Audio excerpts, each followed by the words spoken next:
نوحہ چوتھا باب۔ سونا کیسا بے آب ہو گیا، کندن کیسا بدل گیا۔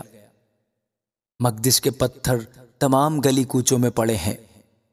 سیون کے عزیز فرزند جو خالص سونے کی مانند تھے، کیسے کمہار کے بنائے ہوئے برتنوں کے برابر ٹھہرے۔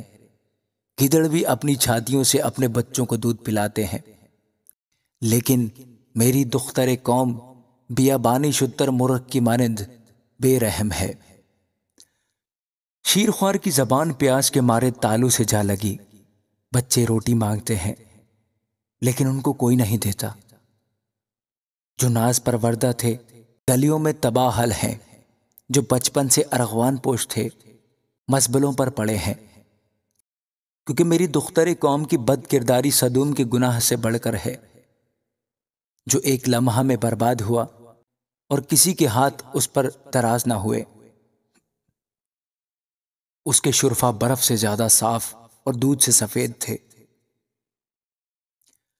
ان کے بدن مونگے سے زیادہ سرخ تھے، ان کی جھلک نیلم کی سی تھی۔ اب ان کے چہرے سیاہی سے بھی کالے ہیں، وہ بازار میں پہچانے نہیں جاتے۔ ان کا چمڑا ہڈیوں سے سٹا ہے، وہ سوکھ کر لکڑی کا سا ہو گیا۔ تلوار سے قتل ہونے والے بھوکوں مرنے والے سے بہتر ہیں، کیونکہ یہ کھیت کا حاصل نہ ملنے سے کڑ کر ہلاک ہوتے ہیں۔ رحم دل عورتوں کے ہاتھوں نے اپنے بچوں کو پکایا۔ میری دختر قوم کی تباہی میں وہی ان کی خوراک ہوئے۔ خداوند نے اپنے غضب کو انجام دیا، اس نے اپنے قہر شدید کو نازل کیا، اور اس نے سیون میں آگ بھڑکائی جو اس کی بنیاد کو چٹ کر گئی۔ روئے زمین کے بادشاہ اور دنیا کے باشندے باور نہیں کرتے تھے کہ مخالف اور دشمن یروشلم کے پھاٹکوں سے گھس آئیں گے۔ یہ اس کے نبیوں کے گناہوں اور کاہنوں کی بد کرداری کی وجہ سے ہوا، جنہوں نے اس میں صادقوں کا خون بہایا۔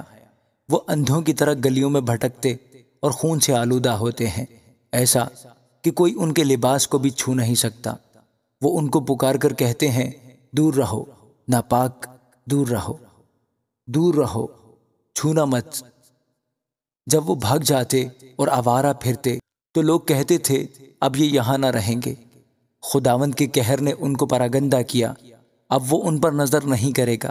انہوں نے کاہنوں کی عزت نہ کی اور بزرگوں کا لحاظ نہ کیا۔ ہماری آنکھیں باطل مدد کے انتظار میں تھک گئیں۔ ہم اس قوم کا انتظار کرتے رہے جو بچا نہیں سکتی۔ انہوں نے ہمارے پاؤں ایسے باندھ رکھے ہیں کہ ہم باہر نہیں نکل سکتے۔ ہمارا انجام نزدیک ہے، ہمارے دن پورے ہو گئے، ہمارا وقت آ پہنچا۔ ہم کو رگیدنے والے آسمان کے عقابوں سے بھی تیز ہیں۔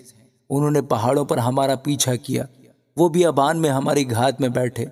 ہماری زندگی کا دم خداوند کا ممسوح ان کے گھڑوں میں گرفتار ہو گیا، جس کی بابت ہم کہتے تھے کہ اس کے سائے تلے ہم قوموں کے درمیان زندگی بسر کریں گے۔ اے دختر ادوم جو اوز کی سرزمین میں بستی ہے، خوش و خرم ہو، یہ پیالہ تجھ تک بھی پہنچے گا، تو مست اور برہنہ ہو جائے گی۔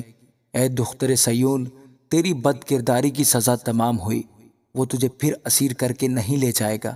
اے دختر ادوم، وہ تیری بد کرداری کی سزا دے گا، وہ تیرے گناہ فاش کر دے گا۔ آمین۔